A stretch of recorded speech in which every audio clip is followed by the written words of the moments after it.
Thank you. I can't remember the last time I washed my hair, and all my clothes are covered with other people's bodily fluids. In the end, I had to have a baby just to make that socially acceptable. It was getting embarrassing. My daughter's 4 months old, and she's great. I take her with me pretty much everywhere in the sling, very Britonian. But the problem is that lots of places in Brighton don't welcome kids. So a few weeks after she was born, I went to meet a friend in a pub, and as soon as I walked in, the barman said, "You can't bring the baby in here." I said, "Oh, come on, she's asleep. She's not going to disturb anyone." No, it's not that. It's the licensing laws, in case she drinks alcohol. She's 5 weeks old. She's not going to down a pint of Carlsberg, is she? She's from Brighton. She likes craft ale. My daughter is half German, and we're raising her bilingually. Partly because I really want her to feel connected to her dad's heritage, to be able to communicate with other people when she travels, but mostly just to give me something to be really smug about. If I could, I'd raise her in Latin, like Jacob Rees-Mogg does. But it has caused problems. So the other day we were on the bus and I was talking to her in German, and I heard this guy behind us tut and go, "We didn't vote Brexit so they could bring more bloody Europeans over here. They should go back where they came from." And I looked down at her head and I thought, Jesus, the stitches have only just healed. But he's right, you know? I mean, I am bringing Europeans into this country through my body. Forget Dover, Calais, I'm the border they should be policing.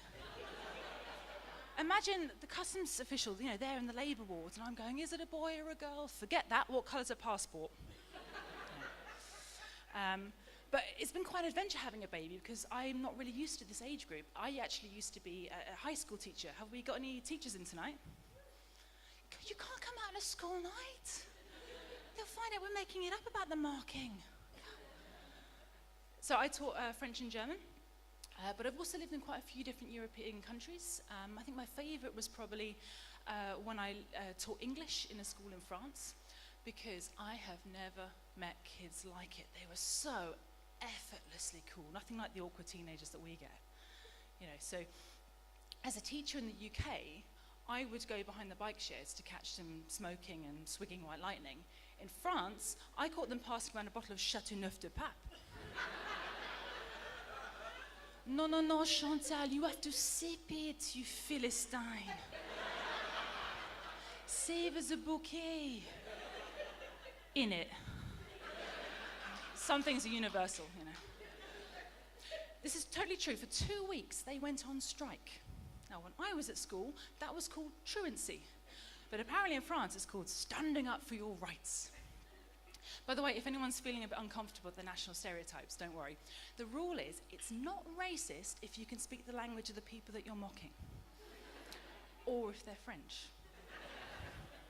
But let me give you an example of just how smooth these kids were. So obviously, I was a very modern, cool teacher, you know.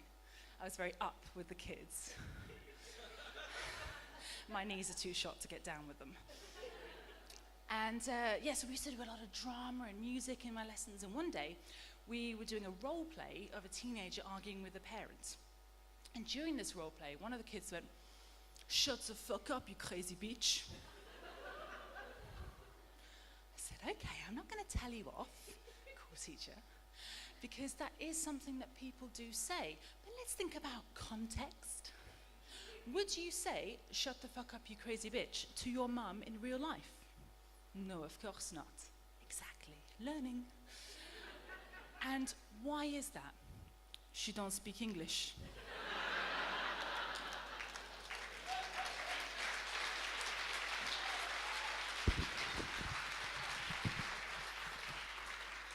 So I just have time to tell you one last story about my time teaching in France. Another time we were learning about different tribal peoples of Africa, and I showed them a photo of a man from the Maasai tribe of Kenya, and I asked the student, "How can you tell that this man is Maasai?" And he said, "Because you can see his knackers." I said, "Okay, it is true that we do tend to wear a little bit more clothing in the West, but I don't think you can actually see his..." Oh my goodness. Okay, right, well, the word knackers is a little bit colloquial. I think the word we should probably use is testicles. Testicular. No.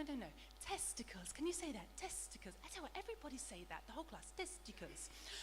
I got that entire class to chant the word testicles repeatedly until every single one of them could say it perfectly. Which was great, except that it turned out what he'd been trying to say was because you can see his necklace.